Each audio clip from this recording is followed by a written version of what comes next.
this much, Matt. When you're playing a game, and you're playing it portable, the moment you put it in, it's on the screen, bang, just like that.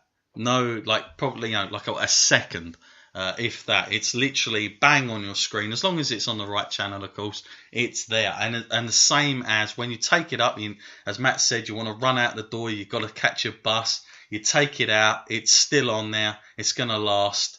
And you're flying off to do whatever. It's not going to lose anything. All you're doing is disattaching it from the power cord, and that. I mean, what I mean by that, trying to explain this properly, is that the base at the bottom literally has both. It's one sort of port that basically hooks up to the HDMI and power cable. So, there's no putting cables in and out anymore. It's literally dock it, it's in, take it out, it's off.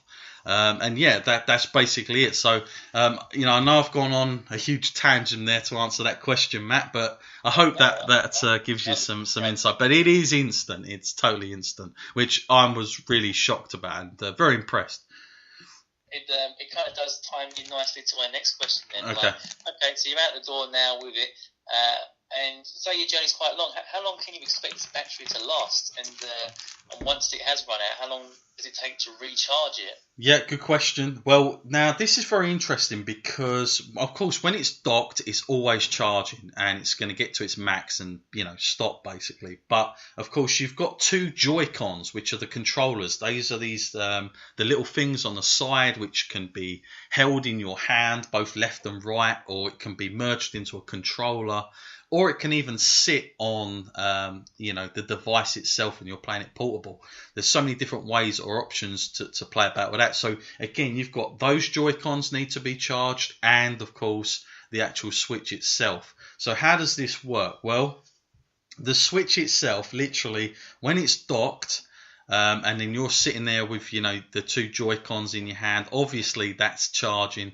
When you to get the Joy-Cons charged, so if you finished for the night, the Joy-Cons literally go on each side and they will charge all together, like it will do the whole job slot for you.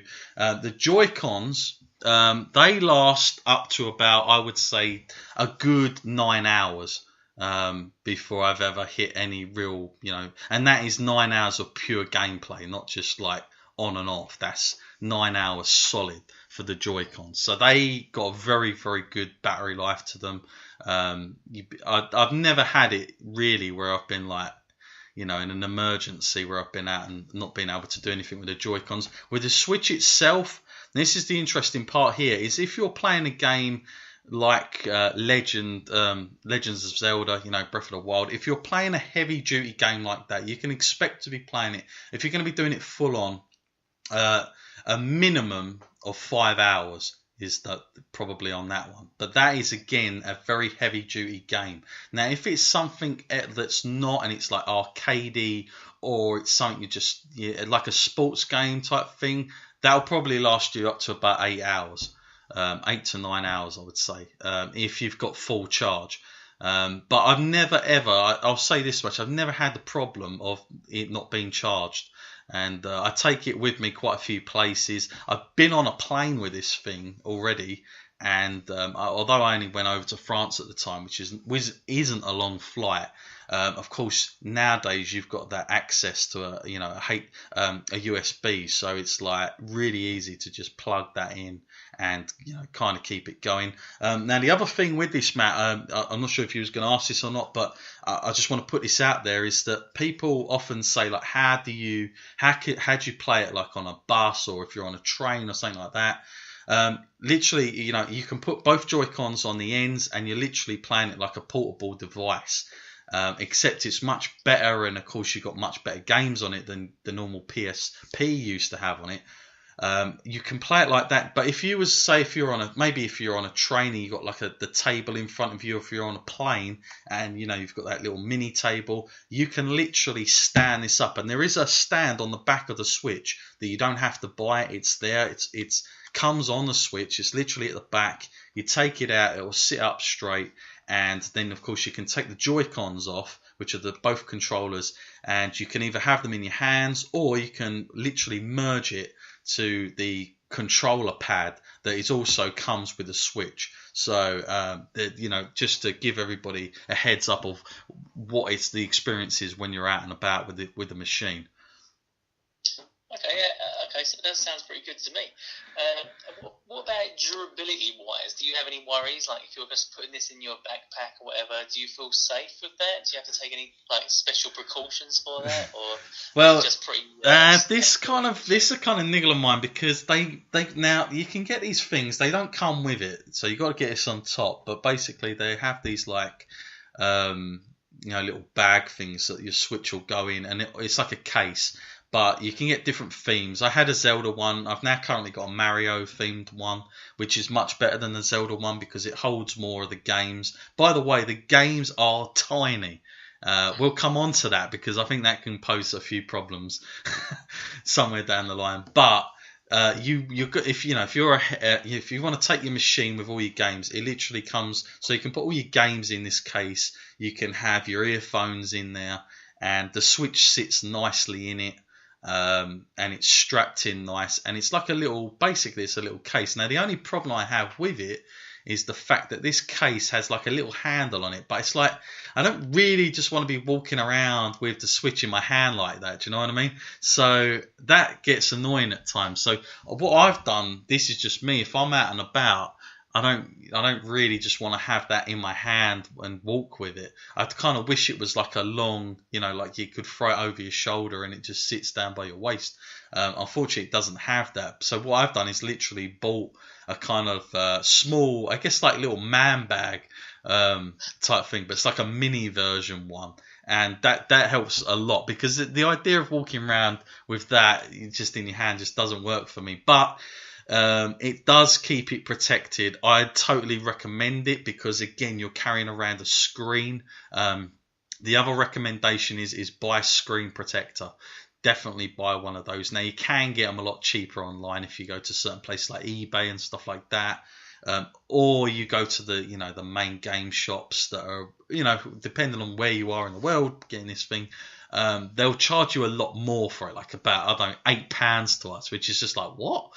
But it's one of those things you can't do without because it is a screen and it will get, it's like a tablet basically. But I was going to bring that up, Matt, because a lot of people that have spoke to me as well have always asked the question, does it work like a tablet? Like, is it touchscreen? It is touchscreen. So you can press buttons like on the screen. Now, most of the games, they don't incorporate any of that. They're not asking you to swipe and do things like that. But what it's more or less for is like if you're on the shop or you're signing up to an account, it's just much easier to just use the screen and you get like a little keyboard basically.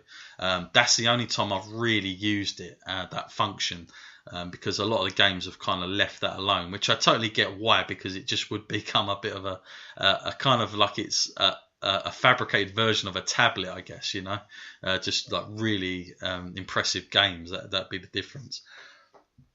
Yeah, that was going to be my next question, but I have got another one anyway. Like these days with games consoles, like the focus is not just all about the games, is it? No. So does this have another side to it? Can you just like sort of browse the internet on it? Can you watch Netflix on it and that kind of situation as well? Yeah, this is where it gets a little bit like on the negative side, I would say, because for my money, you're like, well, PlayStation have incorporated all these great things, and Xbox, they've got all these apps basically they've got in on it. Now with Nintendo, currently with the internet, this is how it works. If you want to play online, you don't pay a service. Like I know for PlayStation, Xbox, you pay to play, but at the moment, because Nintendo are like they've been out of the game for so long, what they're saying is this stuff is free, because I think they want to fix anything before they start charging people for the use of it. So with online gaming, you can go ahead and just be free, just chuck on whatever you want to, and you're just playing with everybody. You haven't got to pay any extra money for it. Now with the things like YouTube and Netflix and all the other apps that are on most of the other consoles, here's the big problem. They have not got it on there yet. Now they are hoping. I've read a lot of news that YouTube will be on it very, very shortly. But things like Netflix do not exist, Matt. There is no Netflix. There is no sort of apps that you would get anywhere else. All it literally you will have on your menu screen, for the most part, is you'll get like the option of using the shop, which is the Nintendo shop, that will ask you to sign up to. By the way, totally recommend sign up with Nintendo. They're a very good, solid company. They give you a lot of good deals. I've had a good deal in the past. So you have like a news bit. They'll give you all the latest news. Then you have the eShop. Then you have like part for all your photos that have been going on in the game, stuff like that, your controllers, and then the system settings. That is it. That is the max of this, because, and to put it, to try and put it in perspective, I guess that with Nintendo, they are just the gaming side. Do you know what I mean? So I feel like they've just focused more on what they're good at.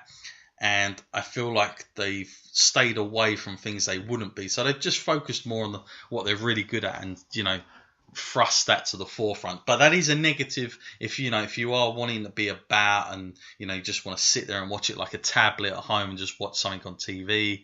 That it does not have. So yeah, hopefully that answers there, Matt. Oh yeah, that's fine, because I bought it primarily for a games machine. I mean, I've got other devices to do those things, so that's fine by me. Yeah. I've got another question though. It's slightly off topic. It's not really Switch related. Yeah, no, that's fine. But it isn't. But it's how good is the Nintendo store? Is that, because I've been out the Nintendo scene for quite a while now. Is this a vast collection of old catalogue games, or is it just more indie based? Well, I'm literally like looking on it as we're speaking here, as I can. Well, what they'll do is like pretty much like the PlayStation. You can download digital copies of this stuff. Now, we're going to move to this part very shortly, because I feel like we need to talk about the memory bank of this thing. And I would not recommend getting too many, because you're just going to end up like, having to buy a lot of different sort of memory SD cards all the time. So my advice is stick to the arcadey games, buy them digital, because they're very cheap and stuff like that. But when it comes to full-on games like, I couldn't imagine how big Zelda would be, but I would not recommend those kind of things. Now, I do have Mario digital on mine, and that's a big game, and that's been absolutely fine. But I just wouldn't get as many as you normally would on like a PlayStation or something like that. But with the shop itself, much like PlayStation and Xbox have gone, Matt, they've got like these really good indie guys that are out there at the moment.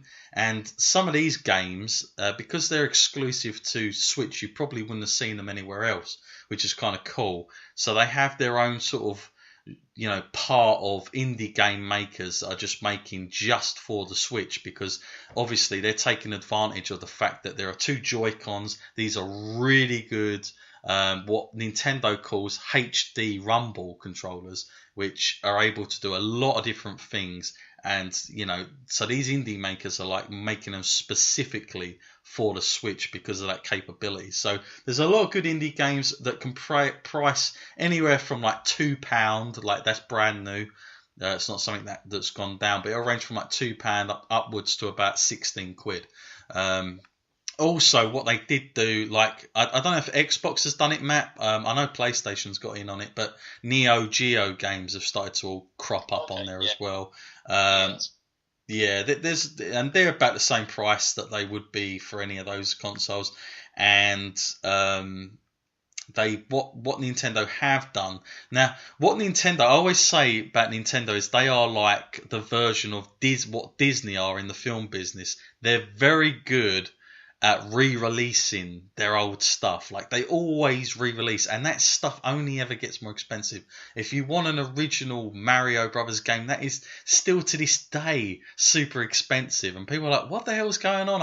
I can get like a PlayStation 2 game for like 20p, but this old cartridge game is like, why is it so expensive? And the reason is it's because of the nostalgic feel and the fact that these games are so iconic, and Nintendo have done such a good job of rebranding this stuff. So the original like Mario game, that's on there. You can get that.